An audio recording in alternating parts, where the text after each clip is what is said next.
बिस्मिल्लाहिर्रहमानिर्रहीम, अस्सलाम वालेकुम। मैं शाहिद सकलैन हूँ। आप मुझे मेरे यूट्यूब चैनल फेसबुक पेज पे देख रहे हैं। आज 27 जनवरी है और मंगल का दिन है। बात करेंगे लंदन में गिरफ़्तार होने वाले एक शख्स के हवाले से। एक पाकिस्तानी जो हीथ्रो एयरपोर्ट के ऊपर लैंड करता है और लैंड करते ही उसे जो है वो गिरफ़्तार कर लिया जाता है। जब वो लैंड करता है, इमिग्रेशन काउंटर पे पहुंचता है तो रेड फ्लैग जो है फ्लैश होता है और उनको पता चलता है कि ये शख्स किसी ख़तरनाक या खौफनाक जुर्म में मुलविस है। वो उसको गिरफ़्तार करते हैं और ले जाया जाता है। तो बाद में पता चलता है कि ये शख्स काफ़ी अरसा पहले, तकरीबन 19 साल पहले एक जुर्म करके बरतानिया से फ़रार हुआ था और इसका नाम जो है वो बाकायदा तौर पे लिस्ट में डाला गया था एयरपोर्ट पे। जब ये पहुंचा तो फिर इसको गिरफ़्तार कर लिया गया। ये शख्स कौन था और इसको क्यों गिरफ़्तार कर लिया गया और ये सब मामला था क्या, इस हवाले से आज की इस वीडियो में आपके साथ जो है वो सारी तफसीलात जो है वो शेयर करेंगे। क्योंकि आपको पता है जब कोई केस पुराना हो जाता है तो अमूमन लोग ये तसव्वुर कर रहे होते हैं, हमारे यहाँ पाकिस्तान में स्पेशली, कि जी अब क्योंकि बहुत अरसा हो गया इस मामले को तो अब ये केस जो है वो फ़ाइलों में दफन हो चुका होगा। और इसने भी यही समझा था कि जी ये केस जो है ये फ़ाइलों में दफन हो गया होगा, लेकिन ऐसा हुआ नहीं जनाब। जो ही ये हीथ्रो एयरपोर्ट पहुंचा तो इसको गिरफ़्तार कर लिया गया। ये केस है जनाब अतीकुर रहमान नामी शख्स के कत्ल का, जो कि ख़ुद भी, जो अतीकुर रहमान था वो भी बताया ये जाता है कि वो भी पाकिस्तानी, ब्रिटिश पाकिस्तानी था। और ये जो है इंग्लैंड के शहर मिल्टन केन्स में जो है दिन दिहाड़े मारा गया था। हुआ क्या, अब उमर फ़ारूक नामी ये जो शख्स है जिसको गिरफ़्तार किया गया, इसका नाम उमर फ़ारूक है और इसको गिरफ़्तार किया गया 2000। ये हुआ क्या था ये अब आपको थोड़ा सा बता देता हूँ। 2007 में जो है बताया ये जाता है कि जो है वुल्वर्टन स्क्वायर के ऊपर जो है मिल्टन केन्स में एक मकाम है, तो वहाँ पे अतीकुर रहमान नामी एक आम शहरी था जो सड़क पर मौजूद था। उसके हवाले से बताया जाता है कि जब वो रास्ते में जा रहा था तो उसके ऊपर कुछ अफराद ने जो है हमला कर दिया था।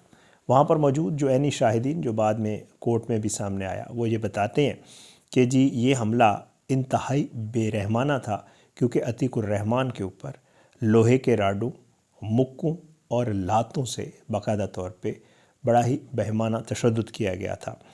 अतीकुर रहमान पर जब ये तशद्दुद किया गया तो ऐनी शाहिदीन ये बताते हैं कि वो सड़क पर गिर पड़ा और कुछ ही देर बाद वहीं पर मकाम ऑन द स्पॉट जो है उसकी डेथ हो गई। और बताया जाता है कि ये इतना भयानक मामला था कि वहाँ पर आसपास जो लोग थे, जो इलाके के लोग थे, वो जो है खौफ का शिकार हो गए और बहुत ही खौफ व हिरास फैल गया उस इलाके में। पुलिस ने फौरी तौर पर इस मामले की तहकीकात शुरू की और सन 2008 में तकरीबन 3 के करीब अफराद ऐसे थे जिनको इस कत्ल के इल्ज़ाम में जो है वो गिरफ़्तार किया गया। और फिर इस कत्ल के जुर्म में जब ट्रायल चला तो 2008 में तकरीबन इनको उम्र कैद की जो है एक तवील सज़ा सुनाई गई। मगर हुआ कुछ यूँ कि ये अफराद तो पकड़े गए, इनको सज़ा भी होगी, लेकिन पुलिस ये समझती थी कि इस सारे मामले में कोई एक और शख्स भी मुलविस है जो कि असल मनसूबा साज है और वो फ़रार हो गया है। पुलिस का ये समझना था। अब पुलिस रिकॉर्ड के मुताबिक इस केस में जो है वो उमर फ़ारूक नामी शख्स जो है वो इंतहाई मशकूक करार दिया गया, मगर पुलिस को ये पता चल चुका था कि वो शख्स बरतानिया छोड़कर कहीं फ़रार हो गया है। कहा जाता है कि वो पहले मशरिक़ वस्ता और फिर उसके बाद पाकिस्तान ही फ़रार होकर आया था।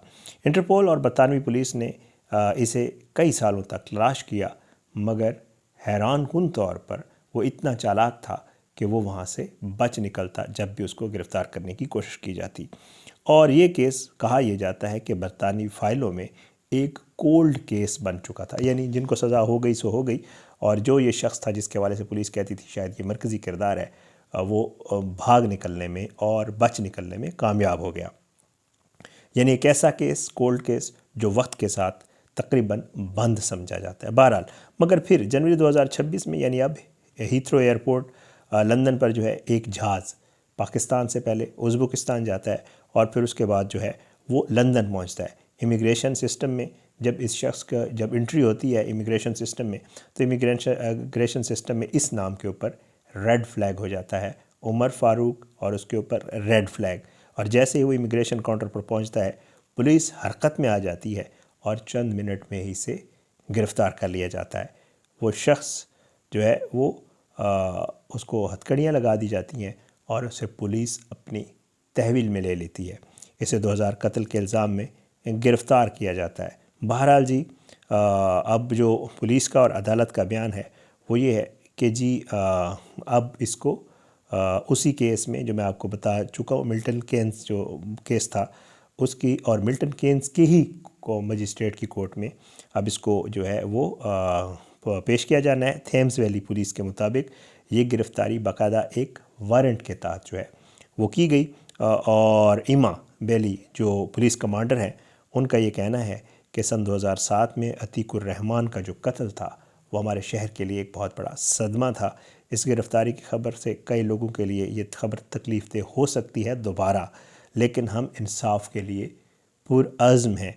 उन्होंने ये भी वाज़ेह किया कि केस अदालत में है, इसलिए मज़ीद तफसीलात आपको पता है जो बरतानिया में मामलात होते हैं या तो उन ममालिक में मज़ीद इसकी तफसीलात नहीं बताई जा सकती होती। बहरहाल ये सब कुछ तो हो गया, ये सारा मामला तो अब अतीकुर रहमान गिरफ़्तार भी हो गया, लेकिन यहाँ पर बहुत सारे सवालात भी हैं।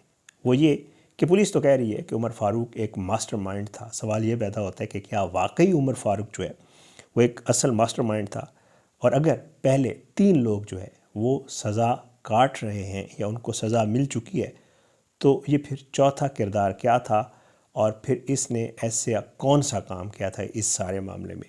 क्या इसने हमला प्लान किया था, वाकई ये मनसूबा साज था, या हमलावरों को भागने में मददगार थी, यानी ये उनका सहूलतकार था? ये सब अब अदालत में और ट्रायल में ही क्लियर होगा, जब सारी तफसीलात अदालत के सामने ट्रायल कोर्ट में रखी जाएंगी और सब बताया जाएगा।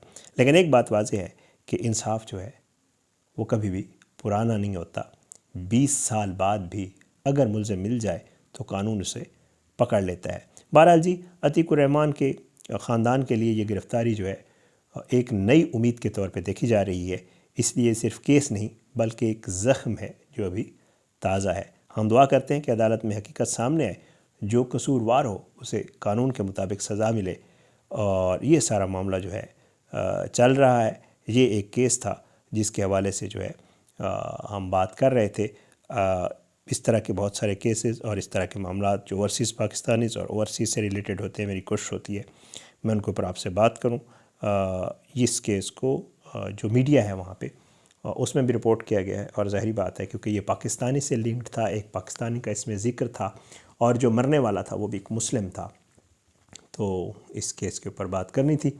ये सब कुछ एक पाकिस्तानी की गलती जो उसने वहाँ की, और उसने ये समझा कि शायद वो वापस आएगा, और काफ़ी अर्सा गुजारने के बाद जब दोबारा जाएगा तो उसे नहीं पकड़ा जाएगा, लेकिन बिलाखिर वो पकड़ा गया।